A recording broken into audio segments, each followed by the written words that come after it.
السلام علیکم ورحمۃ اللہ وبرکاتہ۔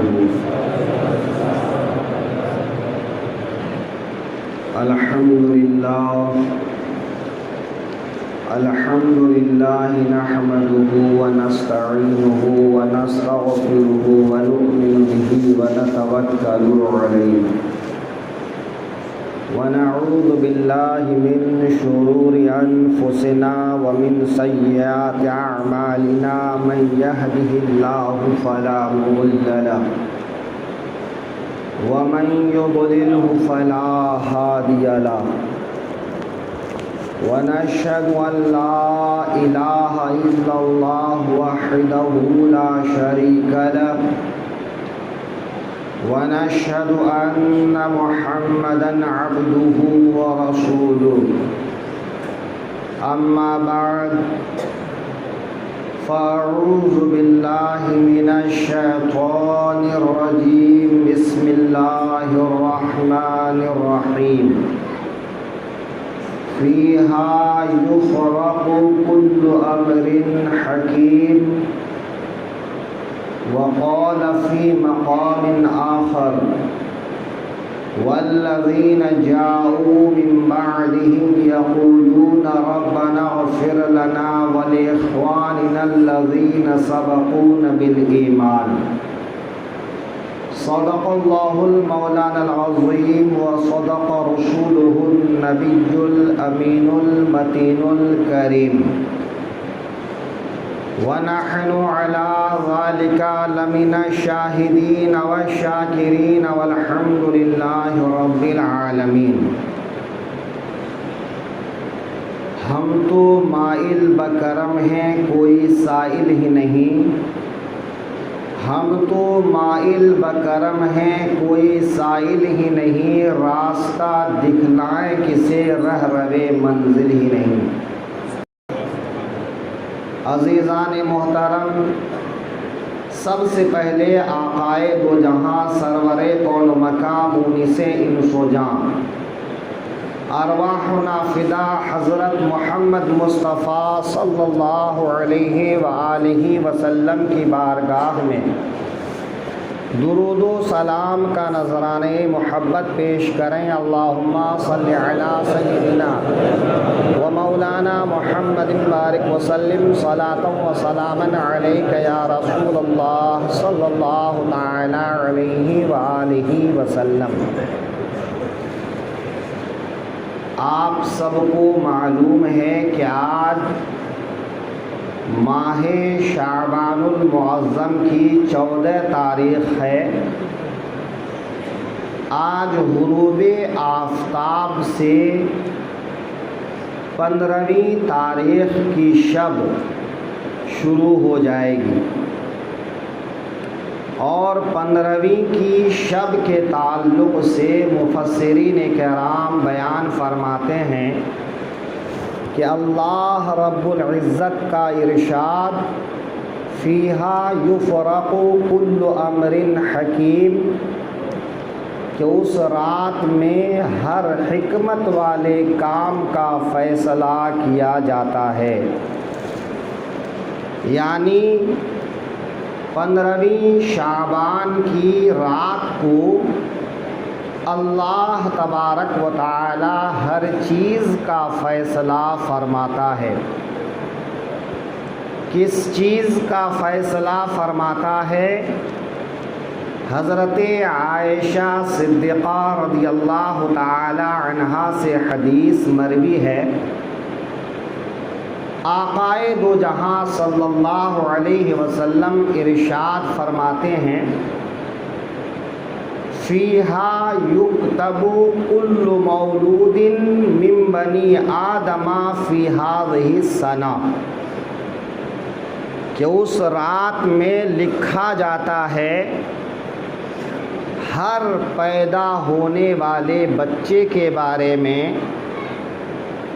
جو بنی نوع انسان سے پیدا ہوتا ہے اس سال میں، یعنی اس شعبان سے لے کر آئندہ شعبان تک جتنے بچے پیدا ہوں گے ان کے بارے میں اللہ تبارک و تعالی فرشتوں کو فہرست عطا فرماتا ہے کہ آقا کریم صلی اللہ علیہ وسلم ارشاد فرماتے ہیں کہ آج شعبان کی رات ہے تو آئندہ شعبان کی 15ویں رات تک جتنے بچے پیدا ہوں گے ان بچوں کے بارے میں اللہ تعالی فرشتوں کو فہرست عطا فرما دیتا ہے۔ اب ذرا غور کریں کہ اس رات کی کتنی اہمیت ہے۔ وہ پیدا ہونے والا کتنا دن جیے گا، کب مرے گا، کیا کھائے گا، وہ ایمان والا ہوگا یا ایمان والا نہیں ہوگا، وہ فرما بردار ہوگا یا وہ نافرمان ہوگا، وہ اچھی نصیب والا ہوگا یا نہیں ہوگا، ہر چیز کے بارے میں اللہ تعالیٰ کو تو پہلے سے معلوم ہے۔ لوح محفوظ میں پہلے سے یہ سب کچھ درج ہے، لیکن اللہ تعالی فرشتوں کے ذمے جو کام سونپا ہے ان کاموں کی اطلاع آج کی رات عطا فرمائے گا۔ اسی حدیث کا اگلا حصہ ہے، میرے آقا ارشاد فرماتے ہیں فیہا یکتب کل ہالک من بنی آدم فی ہذہ السنہ، کہ اس رات لکھا جائے گا ہر مرنے والے کے بارے میں انسان میں سے جو اس سال مرے گا، یعنی آج سے لے کر آئندہ 15ویں شعبان تک جن لوگوں کی موت واقع ہوگی ان لوگوں کے بارے میں آج اللہ تعالی فرشتوں کو فہرست عطا فرمائے گا کہ اللہ تعالی شعبان کی 15ویں رات کو ہر مرنے والے کا نام فرشتوں کو عطا فرماتا ہے۔ اسی حدیث کے آگے میرے آقا صلی اللہ علیہ وسلم ارشاد فرماتے ہیں فیہا ترفع اعمالہم، کہ اسی رات انسان کے اعمال آسمان پر اٹھائے جائیں گے کہ آپ نے کیا کچھ کیا، کیا کچھ نہیں کیا، وہ سب کچھ اللہ کی بارگاہ میں آج کی رات پہنچایا جائے گا۔ یوں تو آپ احادیث کے حوالے سے سنتے آتے ہیں کہ دن میں 2 مرتبہ فرشتوں کی تبدیلی ہوتی ہے، ایک فجر کے وقت میں، ایک غروب آفتاب کے وقت میں، لیکن اس حدیث میں اللہ کے حبیب فرماتے ہیں کہ لوگوں کے اعمال خدا کی بارگاہ میں اس رات پہنچائے جائیں گے، یا تو روزانہ کے اعمال جو پہنچائے جاتے ہیں ان سب کا مجموعہ کہ پچھلے شعبان سے لے کے آج تک جو کچھ اعمال بندوں نے کیا، اگرچہ روزانہ کے اعمال آسمان تک پہنچائے گئے مگر وہ فرداً ایک ایک دن کے اعمال تھے، لیکن آج کی رات پورے سال کے اعمال کو اکٹھا اللہ کی بارگاہ میں پہنچایا جائے گا۔ اسی حدیث کا اگلا حصہ ہے، میرے آقا ارشاد فرماتے ہیں تنزل ارزاقہم، کہ ان کی روزی اتاری جاتی ہے۔ بنی آدم کی روزی اس رات اتاری جاتی ہے۔ آپ نے حدیث کے حوالے سے سنا ہے کہ بچہ پیدا ہونے سے پہلے ہی اللہ لکھ دیتا ہے کہ وہ کیا کھائے گا، کیا پہنے گا۔ تو اس کا مطلب یہ ہو سکتا ہے کہ اس وقت تک صرف لوح محفوظ میں ہوتا ہے، اللہ کے علم میں ہوتا ہے، لیکن آج کی رات اللہ تعالی فرشتوں کو وہ فہرست عطا فرما دیتا ہے کہ آج سے لے کر اگلے نصف شعبان تک آپ کیا کھائیں گے، کیا پئیں گے، کیا پہنیں گے، اللہ تعالی وہ آج کی رات اتارتا ہے۔ اب آپ ان 4 باتوں کو دھیان میں رکھیں۔ پیدا ہونے والے کے بارے میں آج کی رات، مرنے والے کے بارے میں آج کی رات، اعمال اٹھائے جاتے ہیں آج کی رات، روزی اتاری جاتی ہے آج کی رات۔ تو آپ کیا چاہیں گے کہ جب آپ کی زندگی اور موت کا فیصلہ ہو تب آپ اپنے بستر پر سوئے رہیں، تب آپ دنیا کے کاموں میں مشغول رہیں، آپ فضول واہیات باتوں میں اپنا وقت گزار دیں؟ یقیناً نہیں۔ میرے آقا کریم صلی اللہ علیہ وسلم کی حدیث کا مفہوم یہ ہے۔ حضرت عائشہ فرماتی ہیں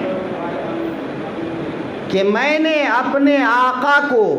شعبان کے مہینے سے زیادہ کثرت کے ساتھ روزہ رکھتے ہوئے کسی اور مہینے میں نہیں دیکھا۔ جب اس کی وجہ پوچھی گئی تو میرے آقا ارشاد فرماتے ہیں، اے عائشہ، میں چاہتا ہوں کہ جب میرے اعمال اللہ کی بارگاہ میں پہنچائے جائیں تو میں روزے کی حالت میں رہوں، میں عبادت کی حالت میں رہوں، میں اللہ کے ذکر میں مشغول رہوں، اللہ کی یاد میں مصروف رہوں، جبکہ میرے آقا صلی اللہ علیہ وسلم معصوم ہیں، ان کو اللہ نے معصوم بنایا ہے، پھر وہ اتنی فکر کریں تو ہم گنہگاروں کا کیا حال ہونا چاہیے۔ یہ میرے آقا دراصل ہم غلاموں کو سبق دے رہے ہیں، اے میرے غلاموں، جب تمہارے اعمال اٹھائے جائیں، جب تمہاری روزی اتاری جائے تو تم اس وقت اللہ کے ذکر سے غافل نہ رہو، اللہ کے ذکر میں مشغول رہو، اللہ اللہ کرتا رہو، اللہ کی بارگاہ میں سجدہ ریز رہو، اللہ کی بارگاہ میں گڑ گڑاتے رہو، اللہ کی بارگاہ میں آنسو بہاتے رہو، تاکہ خداوند قدوس جب پوچھے اپنے فرشتوں سے، اللہ جانتا ہے لیکن اپنے فرشتوں سے پوچھتا ہے، اے میرے فرشتوں، جب تم نے میرے بندے کے اعمال مجھ تک پہنچائے تو میرے بندے کو کس حال میں پایا، تو بندے یہ نہ کہیں کہ مولا تیرے بندوں کو میں نے تجھ سے غافل پایا، بلکہ یہ کہیں کہ مولا میں نے تیرے بندوں کو تیری یاد میں روتا ہوا پایا، تیری بارگاہ میں ہاتھ پھیلایا ہوا پایا، تیری بارگاہ میں مانگتا ہوا پایا، تیری بارگاہ میں فریاد کرتا ہوا پایا۔ آقائے دو جہاں صلی اللہ علیہ وسلم کی ایک دوسری حدیث ملاحظہ فرما لیں۔ حضرت عائشہ صدیقہ رضی اللہ عنہا ارشاد فرماتی ہے فقدت رسول اللہ صلی اللہ علیہ وسلم لیلتاً کہ ایک رات میں نے اپنے آقا صلی اللہ علیہ وسلم کو اپنے بستر پر نہیں پایا، بستر پر موجود نہیں تھے۔ تو حضرت عائشہ فرماتی ہیں میں اٹھی اور دروازے سے باہر نکلی، میں نے ایک سائے کو جنت البقیع کی طرف جاتے ہوئے دیکھا۔ حضرت عائشہ فرماتی ہیں فَإِذَا هُوَ بِالْبَقِيعِ، تو میں نے اللہ کے رسول کو جنت البقیع میں پایا۔ جنت البقیع مدینہ شریف کا قبرستان ہے۔ مدینہ شریف میں جہاں صحابہ کرام، تابعین عظام، اکابرین واجلہ جہاں پر مدفون ہیں، جہاں دفن ہونا نصیب والوں کو ملتا ہے، وہ جنت البقیع میرے آقا کریم صلی اللہ علیہ وسلم رات کو وہاں پہنچتے ہیں۔ فَإِذَا هُوَ بِالْبَقِيعِ، تو میں نے اللہ کے حبیب کو جنت البقیع میں پایا۔ اس حدیث سے دو بات سمجھ میں آئی کہ یہ رات جاگنے کی رات ہے، یہ رات اللہ کو یاد کرنے کی رات ہے، اور ساتھ ہی ساتھ یہ رات صرف اپنے لیے مانگنے کی رات نہیں ہے، اپنوں کے لیے مانگنے کی رات ہے، اپنے پہلے والوں کے لیے مانگنے کی رات ہے، اپنے بعد والوں کے لیے مانگنے کی رات ہے۔ اللہ رب العزت ارشاد فرما رہا ہے والذین جاؤوا من بعدہم، اور وہ لوگ جو ان کے بعد آئے، یقولون، وہ کہتے ہیں ربنا اغفر لنا، اے ہمارے رب ہم کو بخش دے، ولی اخواننا، اور ہمارے بھائیوں کو بخش دے، الذین سبقونا بالایمان، جو ہم سے پہلے ایمان والے گزرے۔ ذرا اللہ کے اس ارشاد پر غور کیجئے کہ ہم صرف اپنے لیے ہی نہیں، اپنے ماں باپ کے لیے، اپنے بھائی بہن کے لیے، اپنے دادا دادی کے لیے، اپنے خیش و اقارب کے لیے، رشتہ دار کے لیے، اور کل مومنین مومنات کے لیے، سب کے لیے مانگیں ربنا اغفر لنا ولاخواننا الذین سبقونا بالایمان، اے اللہ ہمیں بھی بخش دے اور ہم سے پہلے وہ مسلمان جو تجھے پیارے ہو گئے انہیں بھی بخش دے۔ حضرت عائشہ فرماتی ہیں فَإِذَا هُوَ بِالْبَقِيعِ، تو میں نے اللہ کے حبیب کو جنت البقیع میں پایا۔ جنت البقیع مدینے کا قبرستان ہے، تو قبرستان جانا، رات کو جانا، یہ میرے آقا کریم کی سنت ہے۔ 15ویں شعبان کو جانا، یہ میرے آقا کریم کی سنت ہے۔ اب اگر کوئی کہے کہ قبرستان کیوں جاتے ہو،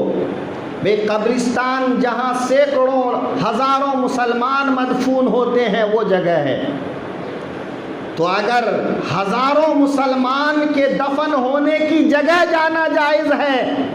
اور عام انسان کے دفن ہونے کی جگہ جانا جائز ہے، تو اگر کوئی اللہ والا ہو، کوئی ولی اللہ ہو، کوئی اللہ کی محبت میں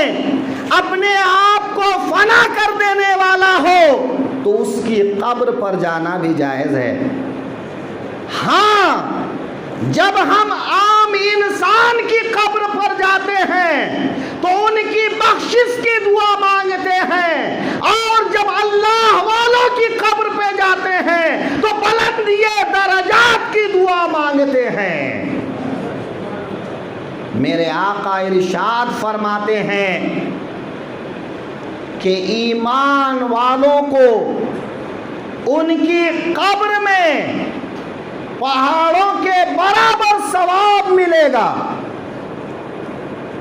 ایک انسان جب مر جاتا ہے،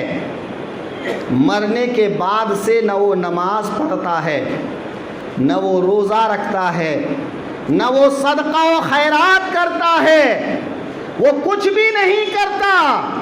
اس کے عمل کا سلسلہ بند ہو جاتا ہے۔ اب اگر وہ انسان گنہگار ہے، نافرمان ہے، اللہ کے یہاں وہ عذاب میں مبتلا ہے، تو اللہ کے عذاب میں مبتلا ہوتا ہے، اور اگر وہ نیک ہے، فرما بردار ہے، تو اللہ کے یہاں وہ ثواب پاتا ہے۔ میرے آقا کریم ارشاد فرماتے ہیں، جب اللہ قبر میں کسی کو عذاب دینا چاہتا ہے تو جہنم سے اس کی قبر تک ایک دروازہ کھول دیتا ہے، ایک کھڑکی کھول دیتا ہے، اور جب ثواب عطا فرمانا چاہتا ہے تو جنت سے اس کی قبر تک ایک دروازہ کھول دیتا ہے، ایک کھڑکی کھول دیتا ہے۔ عذاب والا جہنم کا عذاب پاتا ہے اور ثواب والا جنت کا انعام پاتا ہے۔ وہ اس طرح پاتا رہتا ہے، لیکن جیسے ہی اس کے گھر میں، اس کے خاندان میں یا عام مسلمان اپنے گھر سے، اپنی مسجد سے یا اپنے قبرستان سے، جہاں کہیں سے بھی ان کے لیے مغفرت کی دعا کرتا ہے تو اللہ تعالی اس کے لیے وہ دروازہ بڑا کر دیتا ہے،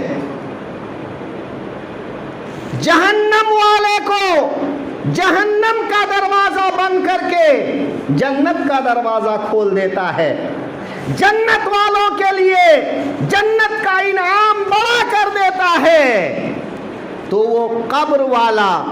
اللہ کی بارگاہ میں عرض کرتا ہے، پروردگار، میں نے تو کوئی نیکی نہیں کی، میں نے تو کوئی اچھا کام نہیں کیا، مرنے کے بعد عمل کا سلسلہ ختم ہو گیا، پھر مجھے یہ ثواب کہاں سے ملا، عذاب سے نجات کہاں سے ملی، یہ انعام اتنا بڑا کہاں سے ملا؟ تو میرے آقا ارشاد فرماتے ہیں، بے استغفار والدک، اے ایمان والے، تو نے دنیا میں جو اپنا بیٹا چھوڑا تھا، اس بیٹے کی استغفار کی وجہ سے، اس کی دعا مانگنے کی وجہ سے، اور اگر کوئی بیٹا نہیں چھوڑا ہے یا بیٹا نافرمان ہے تو میرے آقا ارشاد فرماتے ہیں، بے استغفار المؤمنین، ایمان والوں کے استغفار کرنے کی وجہ سے، ایمان والوں کے دعا مانگنے کی وجہ سے۔ اس لیے میرے آقا ارشاد فرماتے ہیں، اے لوگو، جب قبرستان جاؤ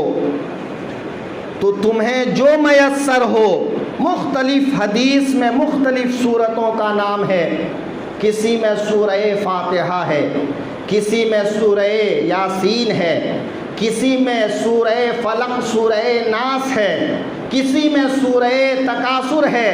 کسی میں سورہ اخلاص ہے، کسی میں سورہ بقرہ کی آخری 3 آیت ہے۔ یعنی الگ الگ حدیث میں الگ الگ موقع کے لحاظ سے میرے آقا فرماتے ہیں، ان سورتوں کو پڑھو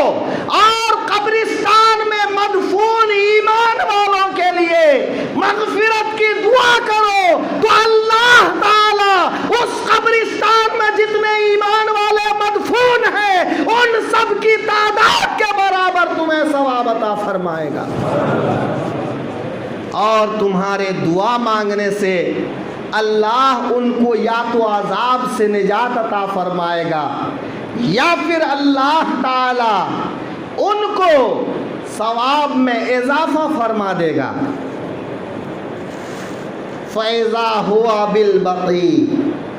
حضرت عائشہ فرماتی ہیں میں نے اچانک دیکھا تو اللہ کے رسول کو جنت البقیع میں پایا۔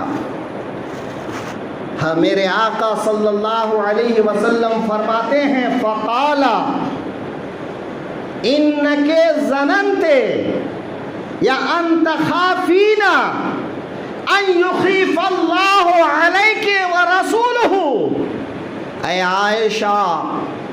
کیا تمہیں اس بات کا خوف ہوا کہ اللہ اور اس کے رسول تمہارے ساتھ ناانصافی کریں گے؟ یہاں ناانصافی کا مطلب کیا ہے؟ ناانصافی کا مطلب یہ ہے کہ میرے آقا کریم پر اپنی بیویوں کے درمیان باری مقرر کرنا واجب نہیں ہے، لیکن پھر بھی از راہ کرم میرے آقا بیویوں کے درمیان عدل فرماتے تھے، باری مقرر فرماتے تھے۔ تو کہیں حضرت عائشہ کے باری کی رات کسی اور کے یہاں میرے آقا قیام نہ فرمائیں، اس کو اس حدیث میں اللہ کی طرف سے، رسول اللہ کی طرف سے ناانصافی کا ذکر کیا گیا ہے۔